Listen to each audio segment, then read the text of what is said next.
Sports Professor Rick Horrow inside the $2.6 trillion business of sports. Your top 3 deal-making and financial issues of the week. Your Deal-Making 3.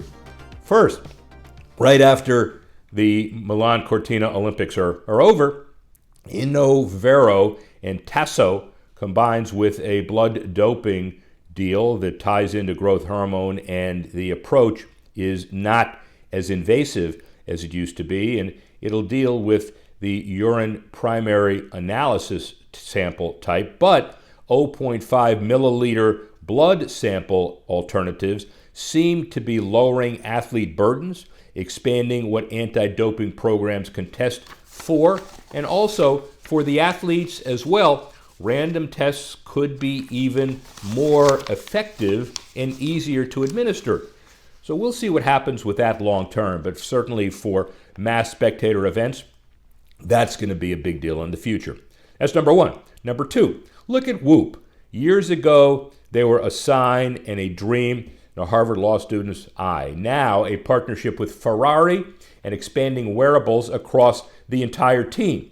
The wide rollout across the 24-race season, in conjunction with Whoop, is an FDA-cleared EGC wearable. It turns Whoop's first Formula One deal into an organization-level performance program rather than a driver-only endorsement.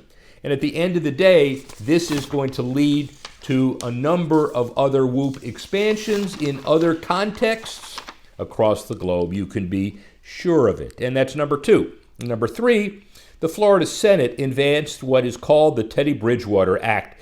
It passed unanimously 38-0 in the Senate. Anything that passes unanimously in the Florida Senate is probably destined to become law. It'll let high school coaches use up to $15,000 of their own money, personal funds, for student-athlete transportation, meals, recovery services. Teddy Bridgewater for Miami Northwestern went 12-2, wins the Class A state championship in Bridgewater's final season as head coach. Along the way, gave some travel money, some meal money, some equipment money, and the guy's suspended. The end of the day, politically, nobody thought that was a good idea. Now we see how far high school athletes can get funded. The slippery slope continues, but maybe in this context, in a positive way. Sports Professor Rick Horrow, $2.6 trillion business of sports. That's your Deal-Making 3.